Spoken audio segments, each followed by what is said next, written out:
Good afternoon.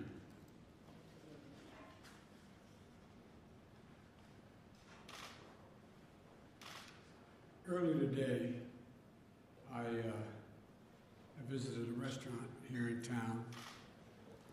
I'm going to mispronounce it, Las Hilamia, and which is a pilot program for Restaurant Revitalization Fund and an important piece of the American Rescue Plan.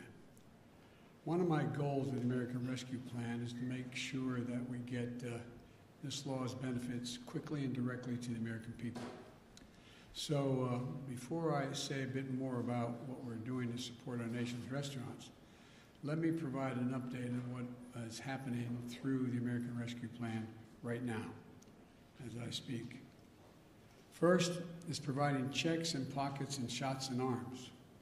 More than 163 million rescue payments have already gone out. These are checks, direct payments of up to $1,400 that for a typical family of four making about $110,000 means a $5,600 check you'll get. By the time all the money is distributed, more than 85% of American households will have received a check. The rescue plan is also funding vaccine administration and distribution. It's a big reason why we're able to administer over 220 million shots in my first 100 days, a pace unmatched by any other nation in the world, or in prior mass vaccinations in all of American history. You know, it's helped schools reopen safely. It's helping child care centers stay in business. It's helping families pay for child care. The rescue plan is delivering food and nutrition assistance to millions of Americans facing hunger, and hunger is already sharply down in the United States. It's also providing rental assistance to keep people from being evicted from their homes. It's making health care more affordable. It's cutting child poverty in this country in half. And the list goes on, and the message is clear. Help is here. And the bottom line is this: the American Rescue Plan is working. America is getting vaccinated. Job creation is soaring. The economy is growing, and our country is on the move again. But some of the parts of our economy need special help. At the top of that list is our nation's restaurants. When COVID-19 pandemic struck, our nation's restaurants were some of the first hit and the worst hit. In 2020, more than 2.3 million restaurants jobs disappeared. 2.3 million restaurant jobs disappeared. Restaurants are more than a major driver of our economy. They're woven in the fabric of our communities. And so for many families, restaurants are the gateway to opportunity, a key part of the American story. There are families of all races, all ethnic backgrounds, all nationalities in this country who have built their American dream around a family-owned restaurant. And for more workers, their own story of economic progress starts in a restaurant. In the restaurant I just visited, and Rogelio Martinez, who immigrated to this country 17 years ago, started working as a meat packer. Now he is the restaurant's lead butcher and one of its owners. For nearly 1 in 3 Americans, this is hard to believe, but for 1 in 3 Americans, a restaurant provided their first job. More than half of all Americans have worked in a restaurant at some point in their lives. Before the pandemic, restaurants and bars employed 12% of all the workers in our country. This is an industry that provided more opportunity for minority managers than any other industry in America. This is an industry where the staff feels like family and often is family. When the pandemic hit, restaurant owners and operators were resilient, creative, and generous. Almost overnight, restaurants put in place safety measures to protect their employees and to protect us. They stepped up to feed our frontline workers. They changed their menus. They transitioned to takeout and delivery so they could be serving people who depended on them. But even with the changes, many had to furlough or lay off workers or close entirely. The restaurant I visited today went from 55 employees to just 7 before it started to bounce back. Now, as we vaccinate Americans, customers are coming back. Our vaccination progress and our economic recovery is going hand in hand. As that happens, we want to make sure that our restaurants, bars, and other dining establishments can staff back up, and they can come back as well. Right now, only about a quarter of the restaurant owners expect to return to normal operations in the next 6 months. We can do much better than that with the American Rescue Plan. The Restaurant Revitalization Fund, that's what it's called, the Revitalization Fund, will provide direct relief to restaurants and to hard-hit food establishments, bars, bakeries, food stands, food trucks, and caterers. Businesses that get grants can use it to cover payroll, rent, utilities, supplies, everything they need to stay open and to reopen. We're opening the doors of this program so that restaurants all over the country can open their doors again. We started accepting applications on Monday. Today's Wednesday. We made it quick and easy to apply. Within the first 2 days, there were 186,200 applications from all 50 states for help. That's a staggering number. 97,600 of those applications came from businesses owned by women, veterans, and socioeconomically disadvantaged individuals. Now the applications, all have been processed yet. But right now it looks like we'll be able to provide help to about 100,000 restaurants and other eligible businesses. We passed the American Rescue Plan. We did that. Some people said it wasn't needed. Well, this response proves them wrong. It's badly needed. About a year ago, when the first round of the Paycheck Protection Program opened up, a lot of the smallest firms saw the doors shut in their face. The law was written so that as we process these applications, the new one, we focus first on those who were left behind by the other relief programs. And to make sure the relief is distributed fairly, we also set aside funds for the smallest restaurants, bars, food trucks, and many family-owned restaurants that haven't gotten any help to date, and they need it. That way, they don't have to compete above their weight class for these grants. 61,000, sorry for all the numbers, but they're important. 61,700 applications have come from the smaller bars and restaurants already. And I want to thank the Small Business Administrator, Isabel Guzman, for the work that she and her team are doing to make sure we get help quickly and fairly to the businesses that need it the most. As I said, I've spoken to dozens of restaurant owners about the challenges they face. But I've also received letters from people who want to tell me about the restaurant owners in their communities. I received one letter from a man who asked me to look out for a pair of local restaurant owners who he described as, quote, the hardest working people I've ever met, end quote. Another letter was from a woman who wanted to tell me about how important the couple that ran the restaurant in her town near her was. She said they are, quote, the strong, consistent foundation of our community, end of quote. Whether it's our economy or our sense of community, we're relying on restaurants to play a big role in our recovery. We want our economy to recover in a way that deals everyone in, then our restaurants need a seat at the table, no pun intended. That's what we're giving them. That's what this program is about, a seat at the table. This is another example of how we're putting the American Rescue Plan to work quickly and effectively and showing the American people that their government can deliver for them again and do it without waste.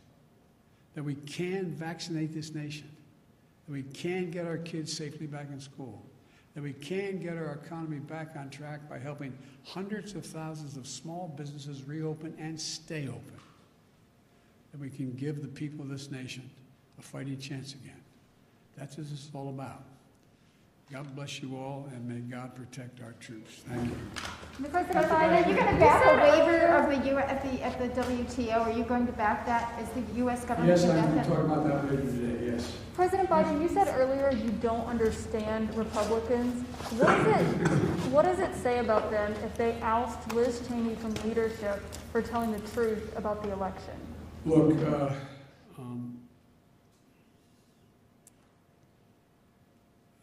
it seems as though the Republican Party is trying to identify what it stands for. And they're in the midst of a significant sort of mini revolution going on in the Republican Party. I've been a Democrat for a long time. We've gone through periods where we've had internal fights and disagreements. I don't ever remember any like this. And so, as one of you said, and I'm not embarrassed by identifying them, as one of you said on national television last night, we badly need a Republican Party. We need a two-party system. It's not healthy to have a one-party system. And I think the Republicans are further away from trying to figure out who they are and what they stand for than I thought they would be at this point. Sir, Mitch McConnell said that he is 100% focused on stopping this administration. You've spoken about your relationship with him in the past. Do you still think you can work with him when he says things like that? Look, he said that in our last administration, Barack, he was going to stop everything. And I was able to get a lot done with him.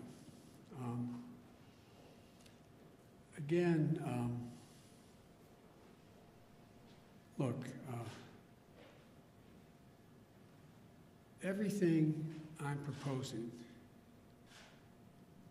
that be done to generate economic growth, employment, and put us in a position where we can outcompete any other country in the world with research and development and moving ahead, I pay for. We talk about how this is going to cost so much money, I'm not paying for it. The bottom line is this.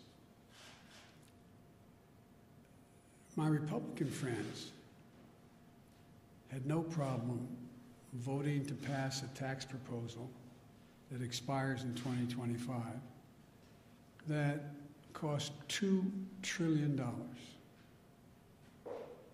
None of it paid for. Increased the deficit by $2 trillion. Gave the overwhelming percentage of those tax breaks to people who didn't need it. The top 0.1%. They didn't need it. And it was argued that what it would do is generate this great economic surge and growth. It would increase productivity. It would pay for itself. It would generate a sense of growth in America we hadn't seen ever before. Well, everyone from the Heritage Foundation on has pointed out hadn't done that. Now I come along, and the proposals that I'm suggesting are tried and true things like when you rebuild bridges, things get better. When you rebuild highways, when you don't have to, airports, ports, it all matters. It increases productivity. And the programs that relate to people are programs that are the things that also generate economic growth. And I view them as, for example, tax cuts for middle class, upper middle class, and working class people. And so you eliminate a few of just have the super wealthy begin to pay their fair share. For example, you have, I think it's 35 or 30 corporations didn't pay a single solitary penny last year in the Fortune 500 companies. They made $400 billion. They paid no taxes. How can that make any sense? Especially since these corporations, and I come from the corporate capital of the world, more corporations are incorporated in my state than all the rest of the country combined. If you notice, corporations aren't investing any money in research and development.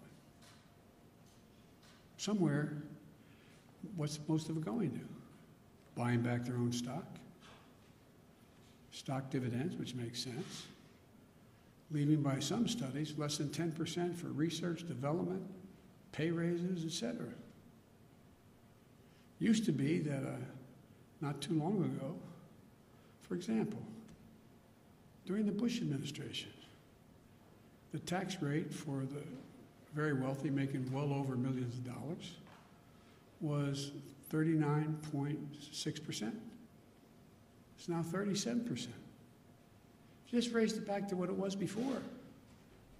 It raises enough money from that savings to put every single person in community college who wants to go. Now, what's going to grow America more? What's going to help you and your security more? The super wealthy having to pay 3.9% less tax, or have an entire generation of Americans having associate degrees. That's why all the economists, even on Wall Street, are pointing out, guess what? It grows the economy. Benefits everybody. Hurts nobody. But now, it's talked to the Wall Street Journal, let's talk about it as a welfare program. It's about growth. And so, you know, the idea that it's just amazing. I mean, corporate taxes, they were 36%. Our administration, last administration, said we should lower it. We suggested it be lowered to 28%. Well, it's got lowered to 20%, or 21%. Show me something that's benefited. What's happened? Show me where the growth is. What's it being invested in? Yes. Mr. President, on the corporate tax rate, have you talked to CEOs about that? And have you? Yes. Are you open to say 25%? I'm open to compromising. Yes. It doesn't have to be exactly what I say, but to suggest that, which some of the folks are suggesting, and I'm going to meet with the Republicans next week when they come back, and seriously meet with them. I'm willing to compromise, but I'm not willing to not pay for what we're talking about. I'm not willing to deficit spend. They already have us $2 trillion in the hole.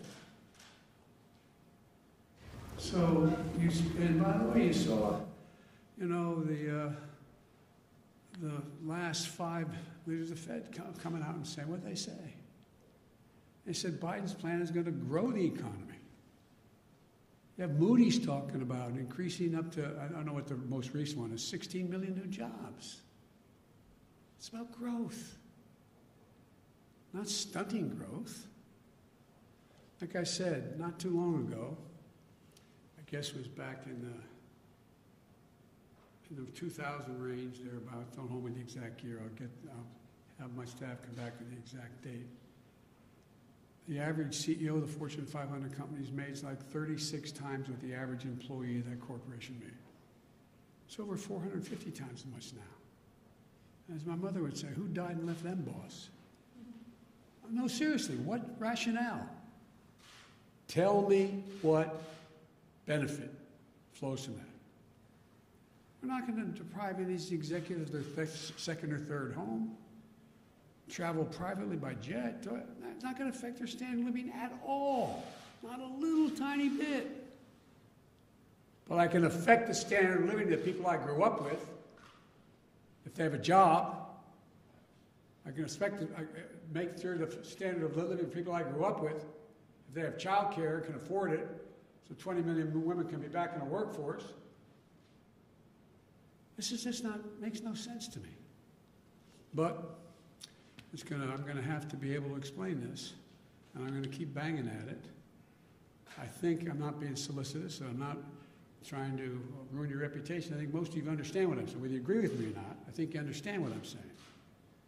It's fair to say this is about making the average multimillionaire pay just a fair share. It's not going to affect their standard of living a little bit. Thank you all very much. The interest rates